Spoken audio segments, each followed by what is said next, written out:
ሰላም ጤና ይስጥልኝ የቻናሌ ተከታዮች እንዴት ናቸው? ደህና ናቸው? እኔ ጋር ያለው እግዚአብሔር ይመስገን። እናንተ እንዴት ናቸው? ስራ፣ ጤንነት ሁሉ አማን፣ ሁሉ ሰላም ነው። እንግዲህ ትናንትና አብርሽ እንግዲህ እንዳለው ከዳኒ ጋር ሆኖ እንግዲህ ለሶስት ቀን ወይም ደግሞ ለሁለት ቀን ከሀገር እወጣለሁ ብሎ ነበር። እንግዲህ ዛሬ ባለው መሰረት እንግዲህ ሩታና ኤፍሬም ጋር ሂዶ እንግዲህ ወደ ሩታ ቤት ሂዶ ያው ሻንጣውን ይዞ ወጥቷል። እንግዲህ ኤፍሬምና ሩታም እንዴ እቃህን እኮ ቀስ በቀስ እየወሰድክ ነው፣ ስለዚህ የምትሄድበትን እኮ ባውቅ ደስ ይለኝ ነበር ስትለው እንግዲህ አብርሽም ችግር የለውም ለእኔ አትጨናነቁ፣ ግን ቢሆንም ያው ትናንት በእርግጥ እንደምትሄድ ነገረኛል፣ ነገር ግን ደግሞ ባውቅ ደስ ይለኛል ብለው ነበር። እሱ ግን ሄድበትን አልተናገረውም። እንደ አጋጣሚ እንግዲህ ሄርሜላና ዳኒ ደግሞ እንግዲህ ያው አብርሽን ሊሰናበቱት ይመጣሉ። እንግዲህ ኤፍሬም እንግዲህ ችግሩ ምን እንደሆነ ከሄርሜላን ባናቅም እንግዲህ ሄርሜላን ለምን መጣሽ ማለቱ ተገቢ አይደለም። ምክንያቱም ሄርሜላም እኮ እንግዲህ ቢያንስ ከአብርሽ ህይወት ውስጥ ገብታለች። ያው እሱ እስከ ሁኔታውን እስከሚናገር ድረስ ከአብርሽ ህይወት ስለገባች ያው እንትሯን ቁርጣቸውን እስከሚያውቁ ድረስ እንግዲህ ለሁለቱ ተስፋ እየሰጣቸው ነው ያለው። እንግዲህ በመጨረሻ እንግዲህ ያው ሁለቱንም ተሰናብቷቸዋል። ለእኔ ግን አገር ጥሎ ከመሸሽ ለምን አይናገርም? የኔ ጥያቄ እንግዲህ ሄርሜላንም ቻው ብሎ ተሰናብቷን፣ ሩታንም ልክ እንደዛው ተሰናብቷቸዋል። እንግዲህ ሁሉንም ተሰናብቷቸዋል።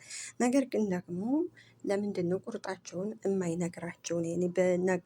በነጋ መሸ እንግዲህ እሱ ፋሽን የፈለገውን ኮፍያ የፈለገውን መነጽር እየቃየረ ከሚመጣ ሴቶችን ልባቸውን ከሚሰብራቸው ቁርጡን ለምንድን ነው አይናገርም? ወይ እሺ ወይ እምቢ። በቃ አሁን እንግዲህ ሄርሜላም እንግዲህ ወደ እነሩታ ቤት እንግዲህ ከነሩታ ቤት እንዳለ ስለነገራቸው እንግዲህ ያው ታውቃላችሁ እንግዲህ ኤፍሬም ሄርሜላ ከአብርሽ ጋር እንድትሆን አይፈልግም። አበደን አበደን ስለማይፈልግ እንግዲህ ለመጣሽ ምን መጣሽ እያለ እንግዲህ ሲፋጠን ነበር። እንግዲህ ዳኒም እሷም ሆነች እንግዲህ ሄርሜላ ያው ልንሸኘው ነው ቻው ልንለው ነው የመጣ ነው ያለው። እንግዲህ በመጨረሻ ላይ እንግዲህ ካወሩ በኋላ አብርሽ ደሳ ሄርሜላና ዳኒ ወደ ውጭ ሲወጡ እንግዲህ አብርሽ ይሄ ኤፍሬም ለምንድን ነው ሚስትህንና ልጅህን ጥለህ የምትሄደው? እነሱ እኮ ይጨናነቁ፣ ለምን ትሄዳለህ?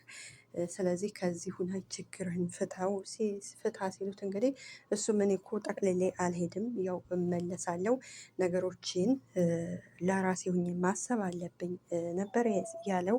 እንዲሁም ዳጊ ደግሞ አዎ አሁን ላይ ደህና ነህ፣ ጥሩ ነው፣ ሁሉን ነገር ታገናዝባለህ፣ ለራስህ ጊዜ ያስፈልግሃል እያለው ነበር። እና ይሄ ሁሉ ምንድን ነው ከነገር ለመሸሽ ነው። ሆነን ለምናገር እንግዲህ ከነገር ለመሸሽ ወይ ሄርሜላ ወይ ደግሞ ሩታ እንግዲህ ተስፋ ቆርጠው ከሁለታቸው አንዳቸው እንዲተውት ነው የሚፈልገው። ይሄ ደግሞ ተገቢ አይደለም። ሰው እንዴት ከሴት ልጅ ተወልዶ እንደነው ሴት ልጅ እንደዚህ የሚያደርጉት? እነዚህ ወንዶች ምን እናደርጋቸው? ቁም ነገር ምን እናደርጋቸው? ስለዚህ ቀላል ጥያቄ እኮ ነው። ወይ ሺ ወይም ቢ ከሁለታቸው አንዳቸው ምን ወይም ደግሞ ሁለታችሁም አልፈልጋችሁም ማለት አለበት እንጂ ለሄርሜላም ተስፋ ለሩታም ተስፋ እየሰጣችሁ እንግዲህ እንደምታዩት እንግዲህ አላቅም። እኔ አያያዙ ምንድን ነው ወደ ሩታ የሚመለስ ነው የሚመስለኝ። ለምን መሰላችሁ?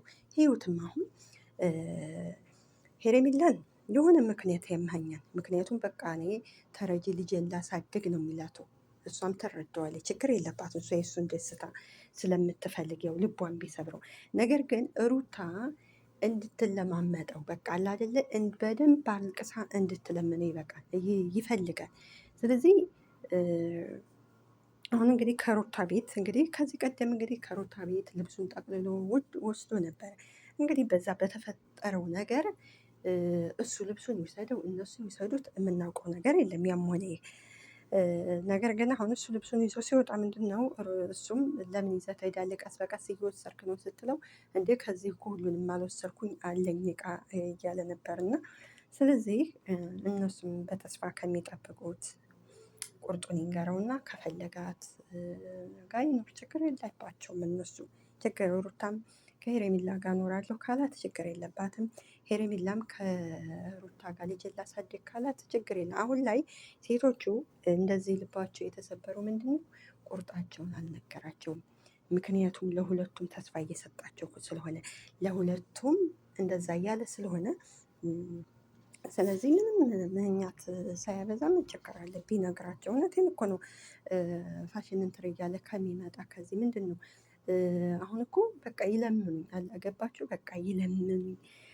እሱ ተፈላጊ እነሱ ደግሞ ፈላጊ ነው የሆነበት እንትሬ። ስለዚህ አሁን ተሽሎታል፣ እግዚአብሔር ይመስገን። እንግዲህ ከመጀመሪያው ይታመም አይታመም ባናውቅም እንግዲህ ነገር ግን አሁን ላይ ተሽሎታል። ማንነቱን ያውቃል፣ ወደ ራሱ ተመልሷል።